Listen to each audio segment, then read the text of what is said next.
മമ്മൂടിക്കൊന്നും കൊടുക്കാൻ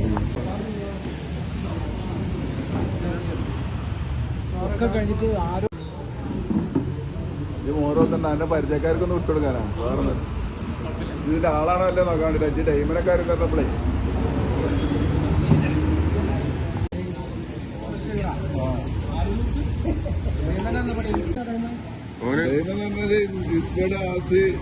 ഡയമണ്ട് കാവര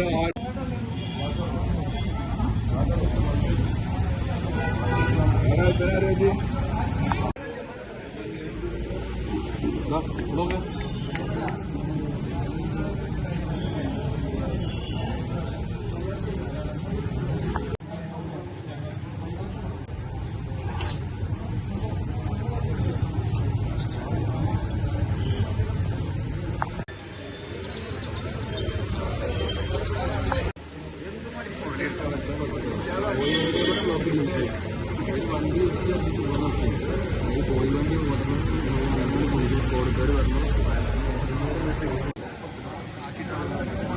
പിന്നെ ഓട്ടം പോണ ആളാണ്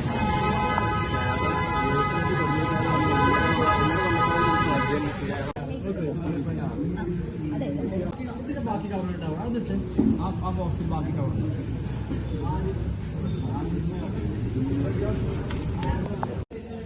ഇവിടെ നിന്നിട്ടേ കവർ 3.6 ഗ്രാം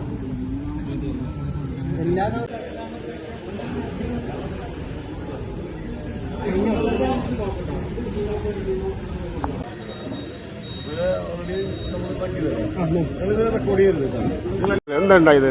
അതായത് ഇവിടെ പിന്നെ രാത്രി 2 മണിക്കാണ് സംഭവം, പുലർച്ചെ. അതായത് നമ്മളെ വളാഞ്ചേരി പോലീസും പുറത്തു വന്ന പോലീസും പാടെ കൂടിയിട്ട് സംയുക്തമായിട്ടാണ് ഇത് പിടിപെട്ടിരിക്കുന്നത്. നമ്മളത് കൊട്ടാരം പ്രദേശത്ത് വെച്ചിട്ടാണ് ഇത് പിടിച്ചിരിക്കുന്നത്. പക്ഷേ കൊട്ടാരക്കാരും ആരുമല്ല, ഇത് പുറത്തത്തെ ആന്ധ്രക്കാരാണ്. അവരെ പുറത്തിട്ട് പിന്നെ ഇൻഫർമേഷൻ കിട്ടിയതിനനുസരിച്ച് ഇവിടെ വെച്ച് പിടിച്ചതാണ്. അപ്പോൾ അതുകൊണ്ട് കേരള പോലീസിന് വളരെയധികം നാട്ടുകാരുടെ നന്ദി. കാരണം ഇങ്ങനെ വേണം നമ്മളെ പ്രദേശത്ത് എല്ലായിടത്തും ഇതേമാതിരി, കേരളത്തിലെ എല്ലായിടത്തും ഇതേമാതിരി പിടിക്കപ്പെടണം. പോലീസ് വിചാരിച്ചാൽ നടക്കാവുന്ന കാര്യമുള്ളൂ. പിഞ്ചു മക്കളായ ഈ കുട്ടികളെ നമ്മൾ ഒരുപാട് കഷ്ടപ്പെട്ട് പഠിപ്പിക്കുമ്പോൾ അവർക്ക് കൊടുക്കുന്നൊരു ആഹാരമായി മാറിക്കുന്നത്. അപ്പോൾ അതുകൊണ്ട് ഈ വിപത്തിനെ കേരള പോലീസ് തുടച്ചു നീക്കിയേ പറ്റൂ. ഇതേമാതിരി ഇനിയും കേരളത്തിലൊട്ടിട്ട് ഇതേമാതിരിയുള്ള റെയ്ഡ് നടത്തിയേ പറ്റൂ. ഇനിയും ഇത് മുന്നോട്ട് പോകും ഈ റെയ്ഡ്.